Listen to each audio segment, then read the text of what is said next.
The call came as the sun set behind the ridge. A familiar voice, hollow, mocking. Old debts must be paid. Now we are even. I said nothing at first, just listened to the weight of his breathing. The general, pardoned, released. A man I had once dragged in chains before a tribunal, a man guilty of crimes too many graves could cover.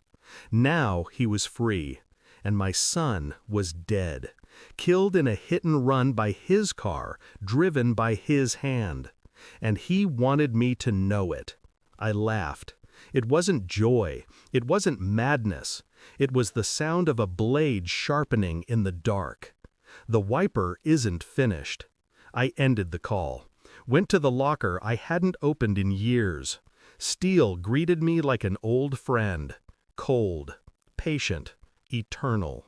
Some men don't deserve a trial. Grief is supposed to break you. Mine calcified instead. I looked at my wife across the table that night. Her silence was louder than any confession. She stirred her wine, not meeting my eyes. I knew then. She had known. The general hadn't chosen my boy by chance. It was personal, intimate, guided, and only one person in my house had given him a map. She didn't speak when I asked how long it had been. She didn't deny when I asked if she knew who he was with that night. The slight tremor in her wrist was the only answer.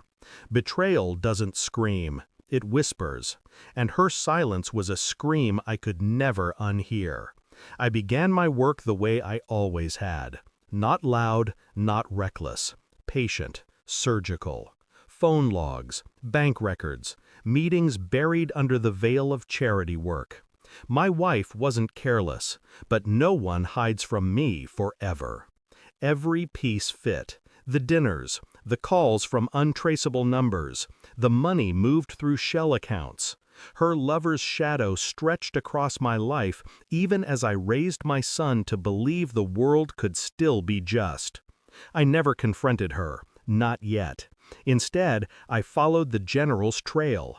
He had new soldiers, new protection, but the same arrogance. A man born to kill without consequence never imagines his reckoning walking toward him on quiet feet. Each night I polished the weapons, not because I needed them, but because the ritual reminded me of who I once was, who I had to become again. I rehearsed silence, rehearsed patience. The storm waited. The truth arrived in a folder, hand-delivered by an old contact who owed me nothing but fear. Photos, letters, hotel receipts, my wife's handwriting, careful but unmistakable. Years of betrayal, woven through the very years I'd been hunting men like him. While I bled in deserts and forests, she shared her bed with the enemy I despised most. I placed the folder on the kitchen counter, waited. She came in late. Her keys shook as they hit the bowl by the door. She saw the folder, opened it. Her face drained of color, her mouth parted. I didn't move, didn't raise my voice. How long were you planning to keep his hands on our lives? Her lips trembled. She whispered something about love, about mistakes, about weakness. But I wasn't listening. Her words were ash. The general thought he'd won. He thought killing my son evened a score. So I let him believe it. For weeks I let his empire breathe easy. Let my wife pretend the silence was forgiveness. And then, one night, I visited him. Alone. No theatrics. No warning. He sat in his study, whiskey in hand. He looked up, expecting anyone but me. His glass slipped before I even spoke. I placed a single photo on his desk. His car, my son's body, his face behind the wheel. Evidence no pardon could erase. He reached for words. I cut them off. You wanted even, but I don't trade in balance. Only endings. I didn't touch him, didn't need to. By dawn, the world would see him as I always had, a murderer, stripped of his power, delivered to the same tribunal he once escaped.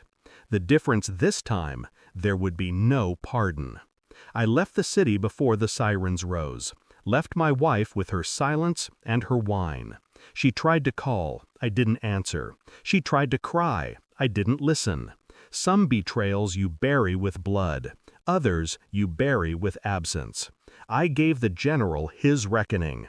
I gave my wife the truth she'd built her lies upon, and I gave myself freedom. Not peace, never peace, but clarity. The weapons are clean now, oiled, waiting, and so am I.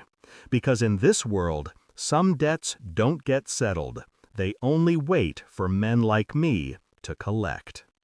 Thanks for watching. Don't forget to like, share, and comment.